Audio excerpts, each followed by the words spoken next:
നമസ്തേ, ഞാൻ doctor Anushree from Leelajani Ayur care. ഇന്ന് നമുക്ക് നോക്കാം ഈ ഇറിറ്റബിൾ ബവൽ സിൻഡ്രോം എന്താണ്, അതിന്റെ ലക്ഷണങ്ങൾ, ചികിത്സകൾ എന്തൊക്കെയാണ് എന്നുള്ളതിനെ പറ്റിയിട്ട്.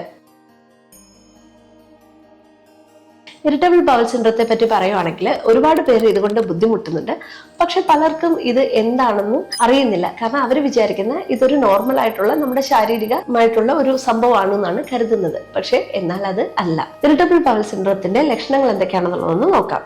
പ്രത്യേകിച്ച് മോർണിംഗ് ടൈമിൽ ടോയ്ലറ്റിൽ പോകുമ്പോൾ വീണ്ടും പോകണമെന്നുള്ള ഒരു തോന്നൽ, ഒരു അൺസാറ്റിസ്ഫാക്ടറി രീതി. അതോടൊപ്പം തന്നെ ടോയ്ലറ്റിൽ പോയി കഴിഞ്ഞു കഴിഞ്ഞാൽ ലോവർ അബ്ഡോമിൻ ഉണ്ടാവുന്ന ഒരു പെയിൻ, അതേ കണക്ക് തന്നെ ഈ കോൺസ്റ്റിപ്പേഷൻ, ഡയറിയ ഒക്കെ മാറി വരുന്ന ഒരു രീതി. ഇതൊക്കെയാണ് ഇതിന്റെ പ്രധാന ലക്ഷണങ്ങൾ. ഈ ഇറിറ്റബിൾ ബവൽ സിൻഡ്രോത്തിന്റെ കാരണങ്ങൾ എന്തൊക്കെയാണെന്നുള്ളതൊന്ന് നോക്കാം. ഇതിനെപ്പറ്റി പറഞ്ഞാൽ പ്രത്യേകിച്ചും നമ്മൾ അധികമായിട്ടുള്ള സ്ട്രെസ്, ടെൻഷൻ ഒക്കെയാണ് പ്രധാന കാരണങ്ങൾ.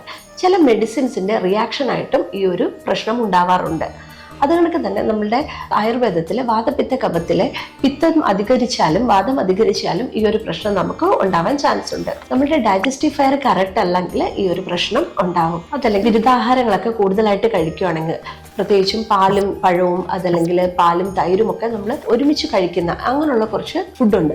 ഈ ഐറ്റംസ് ഒക്കെ നമ്മൾ കൂടുതലായിട്ട് കഴിക്കുകയാണെങ്കിൽ, ബേക്കറി പ്രോഡക്ട്സ്, പിക്കിൾസ്, ഇതൊക്കെ കൂടുതലായിട്ട് കഴിക്കുന്നവരിൽ ഈ ഒരു ഇറിറ്റബിൾ ബവൽ സിൻഡ്രോം വരാനായിട്ട് കാരണമാക്കുന്നുണ്ട്. മറ്റൊരു കാരണം എന്ന് പറയുമ്പോൾ നമ്മുടെ തൈറോയിഡിന്റെ ഒരു ഇഷ്യൂ കൊണ്ടും ഇറിറ്റബിൾ ബവൽ സിൻഡ്രോം ഉണ്ടാവാം. അധികമായിട്ടുള്ള വ്യായാമം ഒന്നും ചെയ്യാത്തവരിലും ഈ ഒരു ഇറിറ്റബിൾ ബവൽ സിൻഡ്രോം കാണുന്നുണ്ട്. ഇറിറ്റബിൾ ബവൽ സിൻഡ്രോത്തിനെ ആയുർവേദത്തിലൂടെ എങ്ങനെ പരിഹരിക്കാം എന്നുള്ളതിനെ പറ്റി ഒന്ന് നോക്കാം.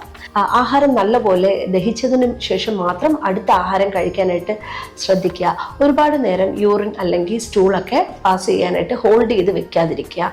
യഥാസമയത്ത് ടോയ്ലറ്റിലൊക്കെ പോവുക.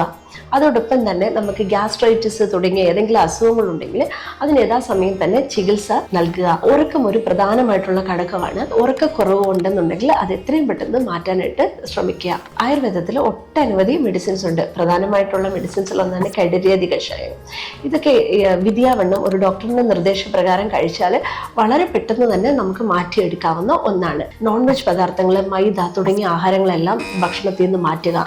അധികമായിട്ടുള്ള ഡയറി പ്രോഡക്ട്സ് ഒക്കെ ഒഴിവാക്കാനായിട്ട് ശ്രമിക്കാം. അതേ കണക്ക് നമ്മുടെ ഈ ഗ്യാസ്ട്രൈറ്റിസിനെയൊക്കെ മാറ്റിയിട്ട് നമുക്ക് സ്നേഹപാനം തുടങ്ങിയ ചികിത്സകൾ, അതല്ലെങ്കിൽ ഡിറ്റോക്സിഫിക്കേഷൻ, പഞ്ചകർമ്മ തെറാപ്പീസ് ഒക്കെ നൽകുന്നത് നല്ലതാണ്. ഫ്രൂട്ട്സ് ഒക്കെ കഴിക്കുന്നവരാണെങ്കിൽ സീസണൽ ഫ്രൂട്ട്സ് കഴിക്കുക. അധികമായിട്ടുള്ള ജ്യൂസുകളൊക്കെ ഒഴിവാക്കാനായിട്ട് ശ്രമിക്കുക. സോളുബിൾ ആയിട്ടുള്ള ഫൈബർ റിച്ച് അടങ്ങിയ ആഹാരങ്ങൾ കഴിക്കാനായിട്ട് ശ്രദ്ധിക്കുക. എക്സസീവ് ആയിട്ടുള്ള സ്ട്രെസ്സും ടെൻഷനും ഒക്കെ മാറ്റാനായിട്ട് ഏതെങ്കിലും ഇഷ്ടമുള്ള ഹോബീസ് ചെയ്യുക. അതല്ലെങ്കിൽ യോഗ, മെഡിറ്റേഷൻ ഒക്കെ ചെയ്യാനായിട്ട് ശ്രമിക്കുക. അത് കണക്ക് നമുക്ക് ആയുർവേദത്തിലുള്ള ഒരു നല്ലൊരു വീട്ടിൽ തന്നെ ചെയ്യാവുന്ന ഒന്നാണ്. അല്പം മോരുവെള്ളം എടുക്കുക, അതിലേക്ക് ഒരു 10-15 കറിവേപ്പില ഇടുക, നന്നായിട്ട് ഗ്രൈൻഡ് ചെയ്തിട്ട് ദിവസം ഒരു 2 നേരമൊക്കെ കുടിക്കുന്നത്, പ്രത്യേകിച്ച് ഒരു 11 മണി സമയത്തും 1 മണി സമയത്ത് ഭക്ഷണത്തിനോടൊപ്പം ഒക്കെ ഇത് കുടിക്കുന്നത് നല്ലതാണ്. കൂടുതലായിട്ട് അറിയണമെന്നുണ്ടെങ്കിൽ താഴെ കാണുന്ന നമ്പറിൽ കോൺടാക്ട് ചെയ്യാം. അപ്പം അതുവരേക്കും നന്ദി, നമസ്തേ.